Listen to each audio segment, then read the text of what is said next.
ಪರಿಸರ ಸ್ನೇಹಿ ಸರ್ಕಾರಿ ಶಾಲೆ ಪಾಠದ ಜೊತೆಗೆ ಪರಿಸರ ಕಾಳಜಿಗೆ ಹೆಚ್ಚು ಒತ್ತು.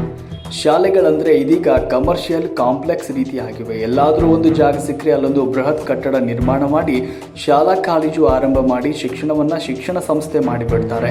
ಅಲ್ಲಿನ ಪರಿಸರ ವಾತಾವರಣದ ಬಗ್ಗೆ ಕಳವಳಿ ಇರುವಂಥವರು ತುಂಬಾನೇ ಕಡಿಮೆ. ಆದರೆ ಗದಗ ಜಿಲ್ಲೆಯ ಶಿರಹಟ್ಟಿ ತಾಲೂಕಿನ ಬೆಳ್ಳಗಟ್ಟಿ ಗ್ರಾಮದ ಸರ್ಕಾರಿ ಶಾಲೆ ಇದಕ್ಕೆ ವಿರುದ್ಧವಾಗಿದೆ.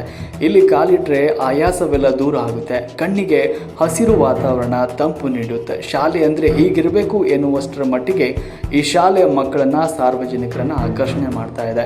ಗದಗ ಜಿಲ್ಲೆ ಶಿರಹಟ್ಟಿ ತಾಲೂಕಿನ ಬೆಳಗಟ್ಟಿ ಗ್ರಾಮದ ಪ್ರಾಥಮಿಕ ಶಾಲೆ ಸುಂದರ ಚಿತ್ರಣ ಯಂತ್ರಣವನ್ನ ಆಕರ್ಷಿಸುತ್ತೆ. ಸರ್ಕಾರಿ ಶಾಲೆಗಳಂದ್ರೇನೆ ಬೇರೆದೇ ದೃಷ್ಟಿಕೋನದಿಂದ ಜನರು ನೋಡುವುದು ಸಾಮಾನ್ಯವಾಗಿದೆ. ಶಾಲೆಯ ಹಸಿರಿನ ವಾತಾವರಣದಲ್ಲಿ ಹಕ್ಕಿಗಳ ಚಿಲಿಪಿಲಿ ನಾದ ಕೇಳಿ ಬರುತ್ತೆ. ಪಾಠದ ಜೊತೆಗೆ ಶಾಲಾ ಮಕ್ಕಳು ಪರಿಸರದ ಬಗ್ಗೆ ಒಲವು ತೋರಿಸಲು ಶಾಲೆಯ ಶಿಕ್ಷಕರು ಪಾಠದ ಜೊತೆಗೆ ಪರಿಸರ ಕುರಿತಂತೆ ವಿದ್ಯಾರ್ಥಿಗಳಿಗೆ ಬೋಧನೆ ಮಾಡುವುದರಿಂದಾಗಿ ಕಲಿಯುವಂತಹ ವಿದ್ಯಾರ್ಥಿಗಳಲ್ಲಿ ಪರಿಸರದ ಬಗೆಗಿನ ಮಹತ್ವವನ್ನು ತಿಳಿದುಕೊಳ್ಳುವಂತೆ ಮಾಡುತ್ತೆ.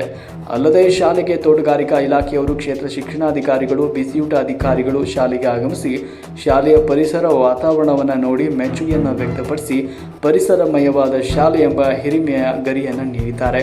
ಶಾಲೆಯ ಸಮಗ್ರ ಬೆಳವಣಿಗೆಯಲ್ಲಿ ಎಲ್ಲರ ಸಹಕಾರ ಅಗತ್ಯ. ಮುಖ್ಯ ಗುರುಗಳು, ಸಹ ಶಿಕ್ಷಕರು, ವಿದ್ಯಾರ್ಥಿಗಳು, ಗ್ರಾಮಸ್ಥರು, ಎಸ್ಟಿಎಂಸಿ ಅಧ್ಯಕ್ಷರು ಸಾಥ್ ನೀಡಿರುವುದರಿಂದ ಶಾಲೆ ಅಭಿವೃದ್ಧಿಯಾಗಿದೆ.